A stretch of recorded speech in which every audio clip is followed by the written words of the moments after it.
what's working for you.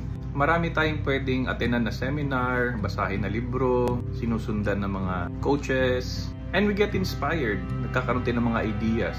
But ultimately, kailangan tingnan what will really work for you. Kasi yung buhay nila, iba din sa buhay mo. Iba yung background mo, training mo, experiences mo, compared to them. Meron silang mga opportunities na wala sa'yo. At meron ka ding opportunities na wala sa kanila.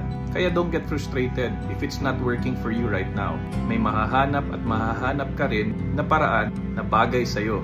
That because of your unique personality and your unique skills, pumapatok siya, applicable, and giving you the results you want. So just be patient. Kasi yung first phase niyan, you really have to look for your niche.